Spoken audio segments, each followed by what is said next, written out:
Voilà, ça c'est pour tous ceux qui pensent que je ne suis pas une lumière. Bon, trêve de plaisanterie, nous sommes le 2 février 2026. Bienvenue si vous êtes nouveau sur la chaîne, ne vous fiez surtout pas à une seule vidéo, allez voir mes playlists, je traite de tout un tas de sujets très différents. Et si vous suivez une playlist depuis le départ, c'est qu'il vaut mieux faire afin de voir la progression dans les réflexions et dans les découvertes. Vous verrez que je ne suis pas quelqu'un de figé, que j'ai fait des erreurs, que par la suite je me corrige ou bien je conforte, je confirme ce que j'ai dit auparavant. Ça dépend des sujets, des situations et de l'évolution des connaissances. Donc il ne faut pas rester figé, c'est très très très dangereux. Et le garde-fou, c'est l'enseignement du Christ et ce n'est pas une religion. Donc je vous invite à aller voir mes playlists. Les religions n'obéissent pas à Dieu et vous avez des religions, point d'interrogation. Et voilà, c'est à peu près tout. Donc ici, nous sommes dans la playlist La Bible, playlist que je mettrai en description de cette vidéo. Je suis dans le Lévitique. Alors, si vous avez vu certaines de mes précédentes vidéos, vous savez qu'il y a un petit souci. Donc allez voir mes playlists, la véracité de la Bible, surtout les dernières vidéos concernant les manuscrits de Qumran, la découverte du rouleau du temple dans les manuscrits du Qumran. Donc il y a des petits soucis, mais tout n'est pas à jeter, attention, et même dans ce qui ne correspond pas à l'enseignement du Christ, il y a un décodage. Je vous invite à suivre particulièrement la chaîne Théonopsie à ce sujet, parce que la Bible n'est pas un livre de religion, c'est un livre de code qui a été utilisé depuis l'Antiquité par les dirigeants de cette planète pour fabriquer des religions afin que les gens s'entretuent, se disputent, et tout ce qu'on veut, c'est toujours pareil, c'est diviser pour mieux régner. Donc, il n'y a rien à jeter dans la Bible. Ce qu'il y a à faire, c'est la lire de manière intelligente et non pas passive. Voilà, une foi aveugle, c'est toujours très dangereux. Bref, c'est parti, parce que ça fait déjà 2 minutes et demie et je n'ai encore rien raconté. Alors, je suis dans le Lévitique, chapitre 25, à partir du verset 35. Petite chose, enfin grande chose plutôt, très importante. Le terme hébreu pour frère, dans ce cas-ci, je l'ai oublié, je suis désolé, j'aurais dû le noter, vaut aussi bien pour le frère de sang que pour le frère, c'est un terme général, que pour le demi-frère, que pour le cousin, que pour son semblable, que pour celui de la même espèce que nous. Voilà. Et donc c'est frère, le terme général, donc aussi bien sœur. Comme quand vous lisez l'homme avec un grand H, c'est le genre humain. C'est pas forcément le sexe masculin. Voilà, ceci étant dit, c'est parti. Lévitique 25, il n'y aura pas grand-chose, vous inquiétez pas, ça va pas durer des plombes.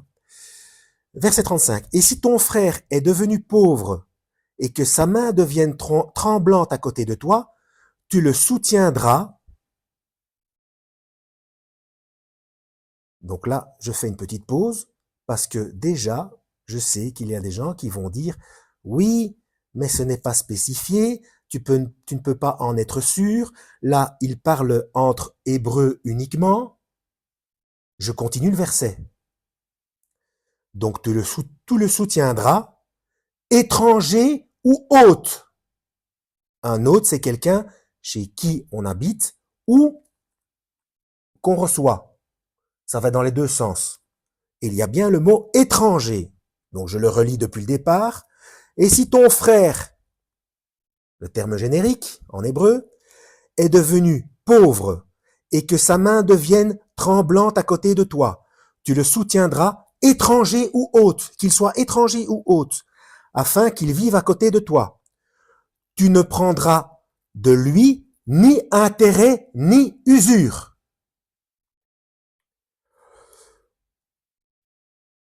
Et tu craindras ton Dieu, afin que ton frère, le même, vive à côté de toi.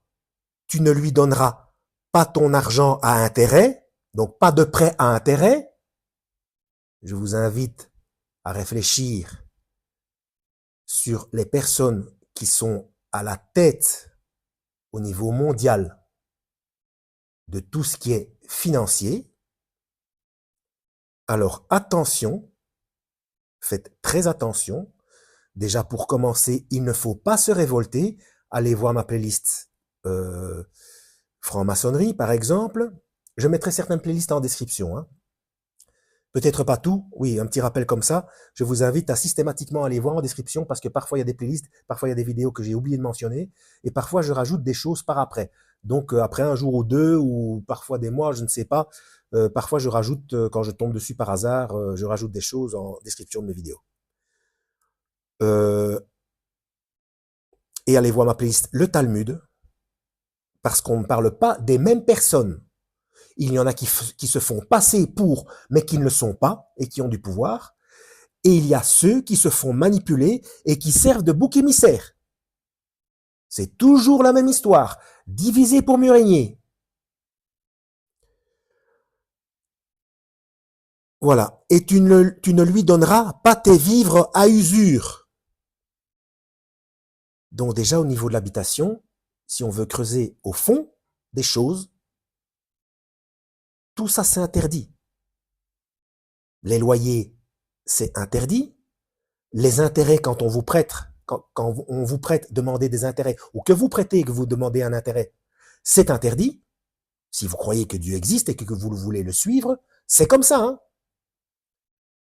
Hein. Donc les vivres, tu ne lui donneras pas tes vivres à usure. C'est-à-dire quand on donne, on ne demande pas quelque chose en retour. Donner, c'est donner.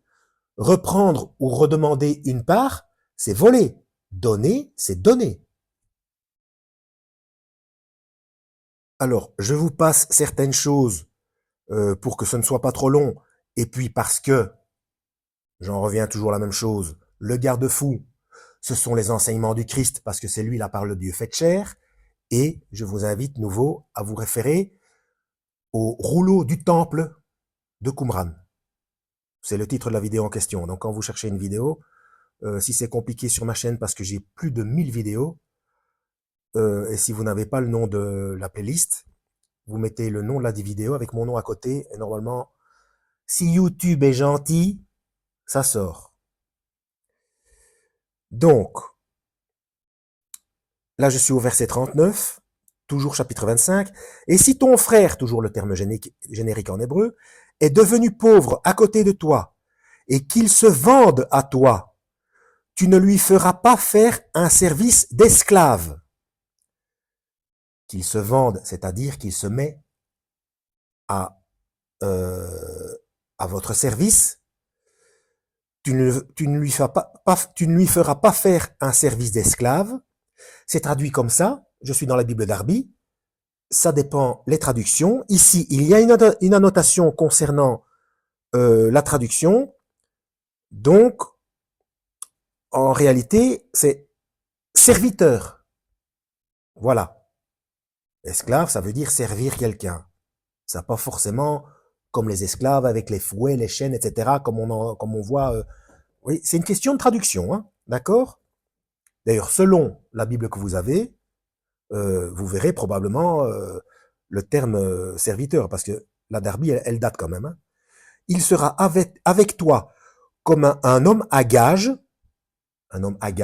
donc des gages, ça veut dire qu'il doit percevoir un salaire, tout travail mérite salaire, et un hôte.